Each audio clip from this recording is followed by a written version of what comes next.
Hey guys, what's going on? Welcome to the show. This is Sports with Strawberry Ice. I'm your host, Jeff Turnipole.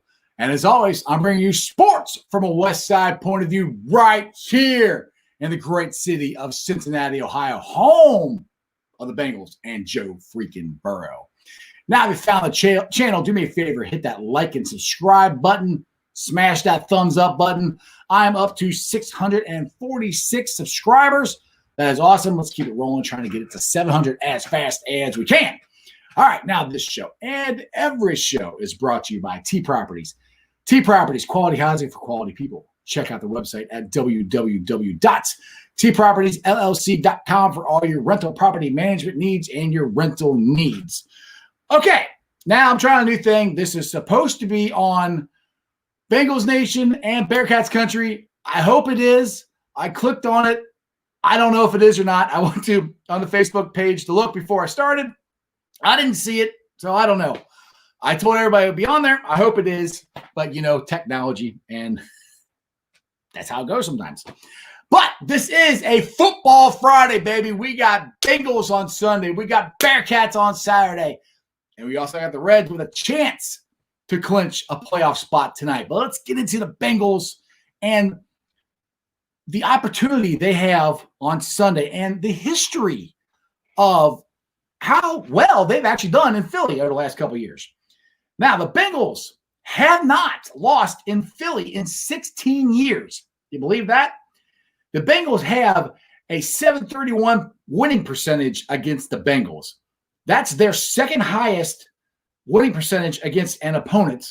The highest is the Detroit Lions. They are 750 winning percentage against the Lions. Now, that's where Stephen A. Smith said that, Joe Burrow would be a lot better if he went to Detroit, if you guys remember one of his rants this summer. Yeah, we've beat them at a 750 clip. Okay, Stephen A. All right.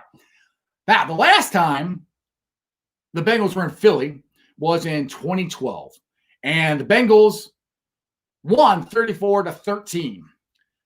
Their last game versus the Eagles was against, some rookie quarterback named Carson Wentz. They got him for 3 INTs, and the Bengals won 32-14. So we've had a lot of success here recently. Like I said, and in the past, we haven't lost in Philly in 16 years. So I'm not saying the Bengals are going to win. The Eagles are coming off a very bad loss. They're desperate. They're supposed to be a playoff team, but they got a lot of injuries. They got more than the Bengals do. They're hurting that linebacker. The top wide receivers might be out, so you never know. All right, here's some cool tidbits of information I have about the Bengals. Now, I know for years we always complained about the Bengals' special teams and our kickoff, and we never could get any yardage. Well, special teams, Brandon Wilson is tops in the league average for kickoff returns. He's averaging 43.7 yards per kickoff return. That's 11 yards better than anybody else in the NFL. That's pretty good. Now, Brandon Wilson only has one career kickoff return. Hey, you never know. Maybe Sunday he'll get a second one. We'll find out. Now, I know everybody got on Randy Bullock after his cramp, shank, whatever happened. He missed the field goal that could have sent the game into overtime versus the Los Angeles Chargers. I always have to make sure I say Los Angeles. So easy to say San Diego. But as of right now, he is among the league's best. He has his 5 field goals made this season is the second most in the league. Last week, he was perfect. Hit all 3 field goals and all the extra points. So he basically has hit everything except the one that really, really, really counted, which has been really nice to get that. But, hey, Facebook, yes. Awesome. All right, they are on. I'm on Facebook. All right. Cool. Yes, Stephen A. Yes, Stephen A. is, yes, we all do not like that. That's why Stephen A. has been my Zeke of the week for many, many times. Okay, now, we all know this. The run defense has been, first week wasn't bad because Mike Daniels in there. Last week was terrible. But our secondary, without a really good pass rush, we've been very good this year. The Bengals' secondary is better than we think. They've only allowed 32 completions. That's the second lowest in the league. Now, teams are only completing 60.4% of their passes against the Bengals. That's sixth best in the league. Now, all that's with no pass rush. So, I mean, really, legitimately, if the Bengals could just get Geno back and get Mike Daniels back, because Geno can put pressure on the quarterback. Mike Daniels can do that too. And I'll open it up for guys on the edge. So, anyway, we'll see what happens. Now, last Thursday night, as you know, we lost Uzama. I almost want to say Reader. We lost Uzama, and he was been a very good tight end for us. But Drew Sable had a career night. He had career high in receiving yards of 45 yards and 7 receptions. He is going to have to step up big time. And from what I saw Thursday night, he looked pretty good. Now, we'll see how it translates moving forward because he will be the guy, Now, Mike Thomas, he stepped up last week, caught his first career touchdown pass.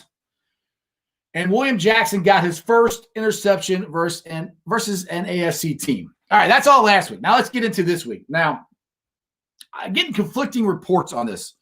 Paul Gaynor Jr. tweeted out earlier today that Mike Daniels will be back and playing Sunday. Now, I've heard reports from my guys in Bengals Nation, Mike and Jeremy, were telling me before the game, or before the game, yeah, I'm on a game here, before the show started, that Mike Daniels is questionable because he hasn't done a walkthrough or anything. Yes, and we're out without our defense. You're doing that secondary right without Trey Waynes. Let me put that up there. Yep. See? Out without Trey Waynes. And that's how good our secondary has been. So that's pretty good. Now, like I said, Mike Daniels, I hope he's back. I don't know. I thought he was. Now it doesn't sound like well, it's questionable. We'll see. He didn't do the walkthrough. He hasn't practiced. It doesn't sound very good. Geno's out. So I don't know. But DJ Reader is going to have to step up big time again. So now, Facebook user, love it. I wish I could see your names. I don't know why I'm not being able to get to show the names here. It just says Facebook user.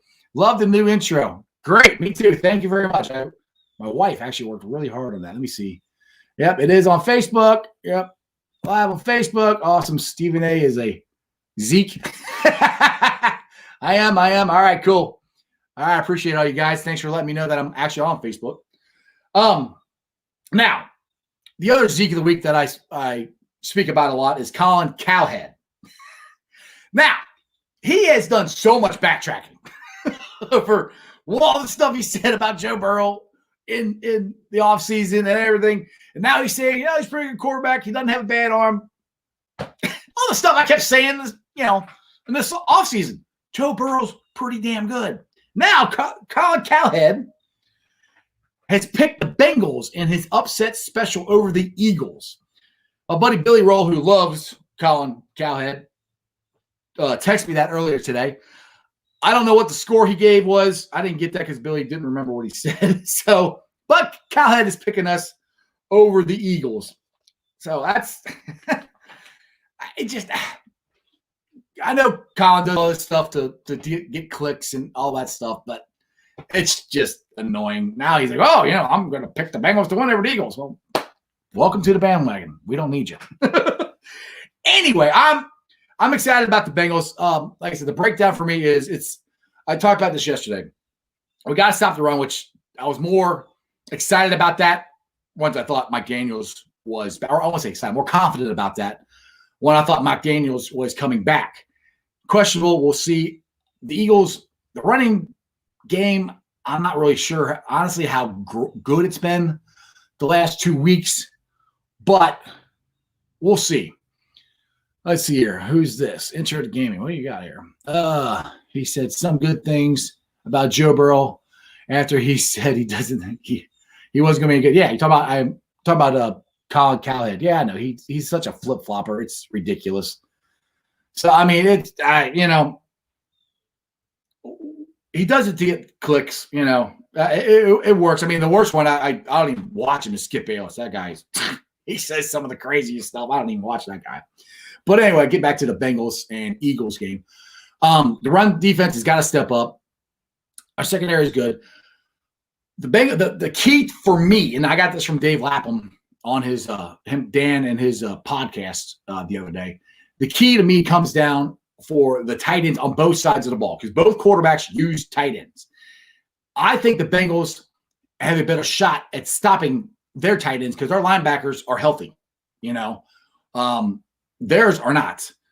And like I said, our secondary has been pretty good. And I know linebackers technically aren't secondary to linebackers, but they've been good. They've been a lot better than last year. so we'll see what we got going on. Well, what's this one? Colin is bipolar. Yeah, I agree with you. But yeah, I really do think it comes down to the tight ends, and because both quarterbacks love the tight ends. Like I said, Drew Sample, I think, is going to have to step up, and I really do think this has a chance to be his coming out party for the Bengals.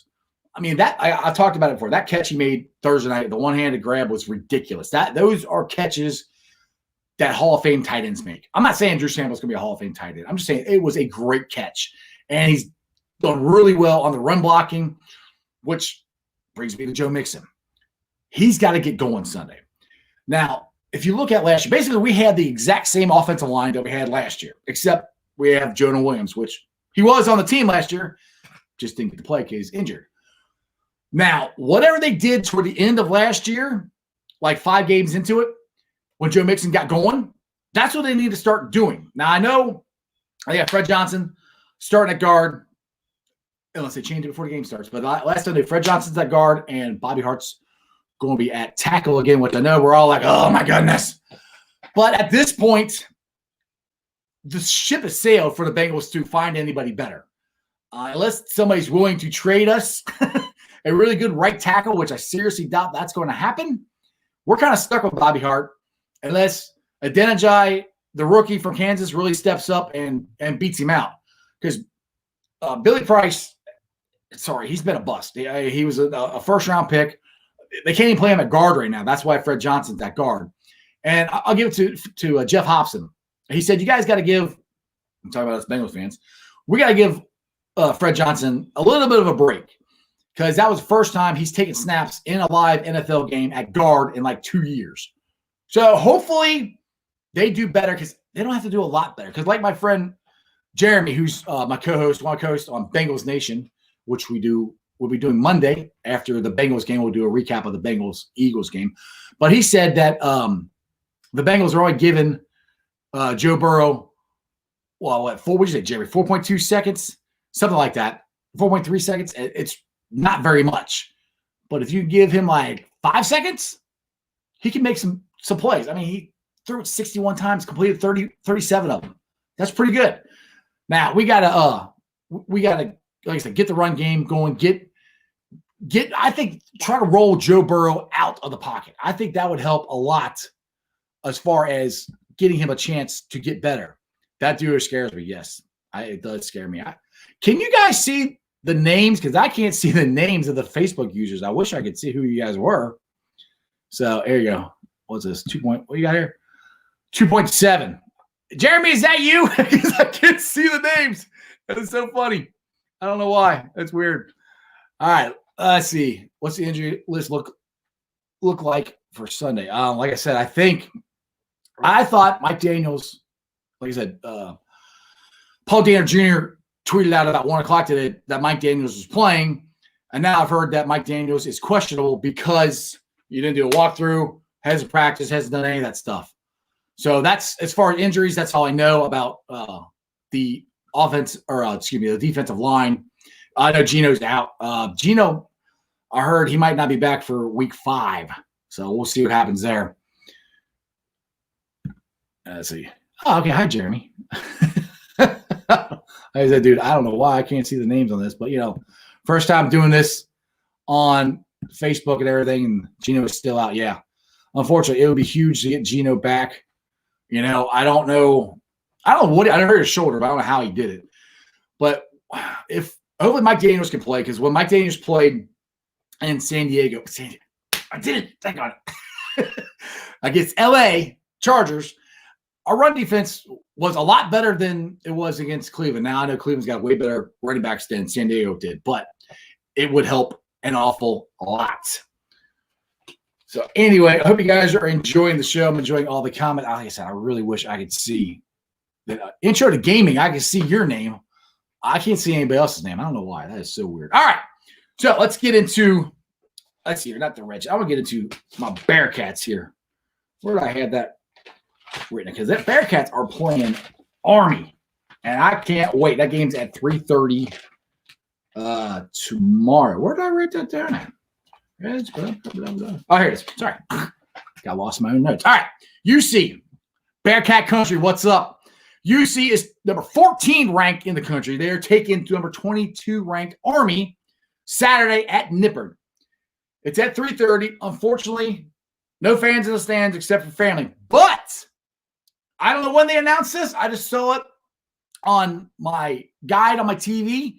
It is on ESPN. Not ESPN Plus, ESPN. That's great. That's what we were all complaining about because I'm like, I understand. You want to put some really good teams on ESPN Plus. I got it. But not every game for the Bearcats on ESPN Plus. They switched it. They listened to us. They switched it. That's awesome. UC, it's going to be a tough game. I mean, Army's not a bad team at all. They run that run option offense. It's going to be interesting. And like last week, a lot of people got on the Bearcats defense. Like, oh, they weren't all they were cracked up to be. Okay. When ones were playing ones against Austin P, they got 3 points. That's it. Now, when their ones were playing our 2s, 3s, and 4s, that's when they scored a little bit. So the number ones for the Bearcats did pretty daggone good. So all these people saying, yes, big win for the Bearcats, I hope. All these people saying that too much about the Bearcats defense and how it wasn't cracked up, or, they said it wasn't cracked up, saying it wasn't what it's cracked up to be, if I can talk, are wrong. You got to look at what they actually did against the ones. What are you saying, Jeremy? I think we need to comment on YouTube, not Facebook, so you can read the names live. Oh, maybe that's it. All right, guys. So if you were on Facebook, I guess switch over so I can actually see who you guys are. Switch over to my YouTube channel. That is Cincinnati Sports with Strawberry Ice. Switch over there. If you guys, it's free.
hear me? Okay. All right. She's taking on Nippert. Or taking on Army at Nippert. 3:30 Saturday. Unfortunately, no fans except for the immediate family. But ESPN has put it on ESPN. And awesome. I don't know why they changed, but that's great. I'm very happy that they changed. So we can be streaming.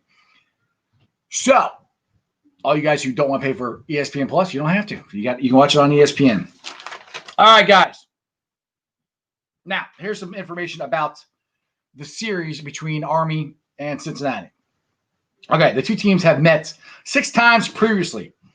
The all-time series is tied up at 3-3. The first matchup came up all the way back in 1963. The last matchup was 2004. Now, UC holds a 2-1 advantage in games played at Nippert. So this is good. This is good for Bearcats. I think they got a good shot of winning this game. They should win it.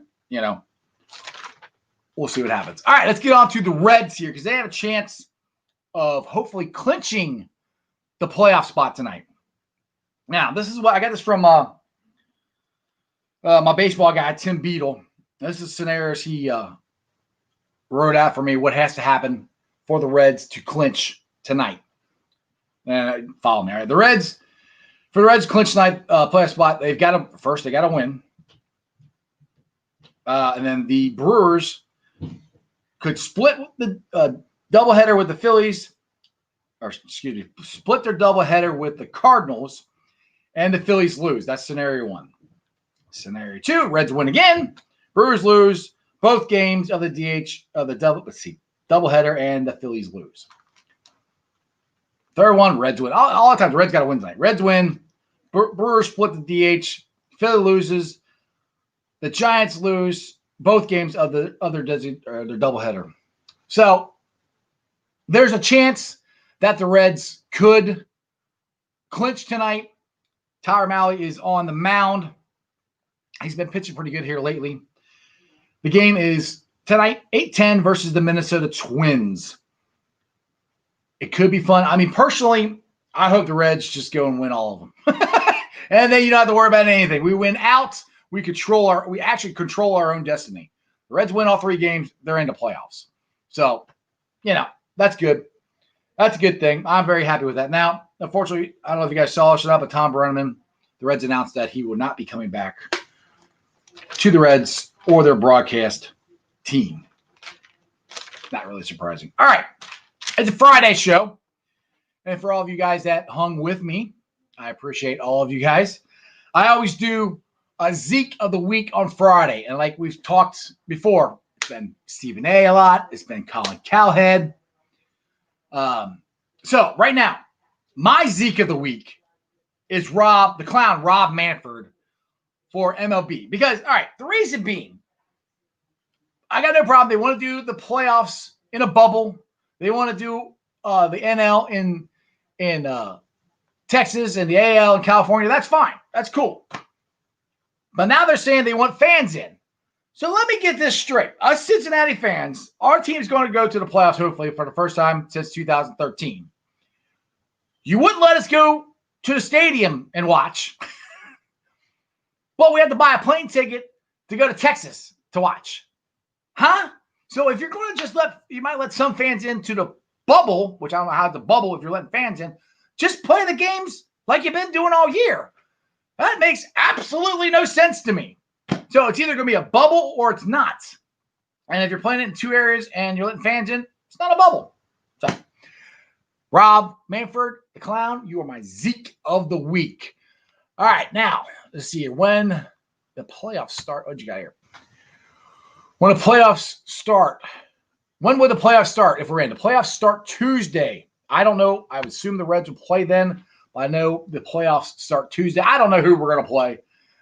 I've heard the Dodgers. It could be the Cubs. It could be the Reds. It's all fluid situation. Depends on what happens these next 3 days. Me personally, I'm not really scared to play anybody at all especially in a 5-game series with our top 3 pitchers. If you can start out with Bauer, Gray, and Luis Castillo, we got the best chance of anybody to win. Now, like I said, I'm hoping that when I said this, I think on yesterday's show, Bell has come out and said that Gray is done for the year until the playoffs, which I kind of understand, but I kind of don't, because he pitched really well. And if you bring Trevor Bauer back on Sunday, which he likes short rest, but I don't necessarily personally think that's a good thing if you want to make a long playoff run. So if they need to win Friday, need to win Sunday, why don't you pitch Sonny Gray then? And then you can start game one with Bauer. That makes more sense to me. What do you got here? Hang on a second. You're not wearing Reds. Now I started, well, before I lost my computer, I was talking about the Bengals a lot. So yeah, I know you meant gear. I know what you meant. Yeah, before the Football Friday, I saw Bengals a lot. So I know I've been wearing Reds all week, so I decided to give the Bengals some love. But like I said, my opinion, I don't know why they're not starting. They wouldn't take a chance of starting Gray on Sunday. But hopefully, like I said, Malley will start great tonight, pitch really well for us, and the Reds will hit like they did last night.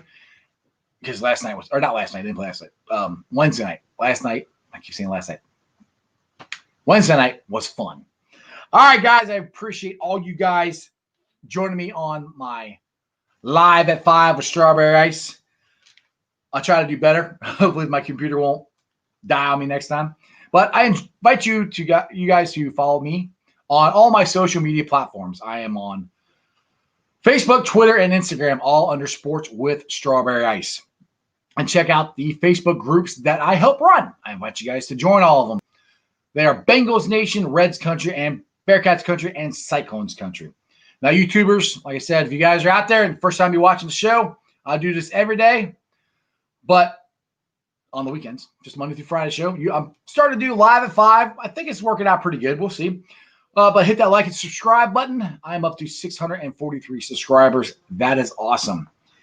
It's a Friday. It's a football Friday. Like I said, we got the Bengals on Sunday. We got the Bearcats tomorrow. We got the Reds tonight. All of them have a very good chance of winning. Check out the show Monday. It's Bengals Nation with Strawberry Ice. We're breaking down the Bengals-Eagles game. Hopefully, the Bengals will win. I say Bengals win 24-17. Who knows? We'll see. I'm terrible at that, so don't go bet on it or anything. Other than that, that's just sports, baby. See you guys.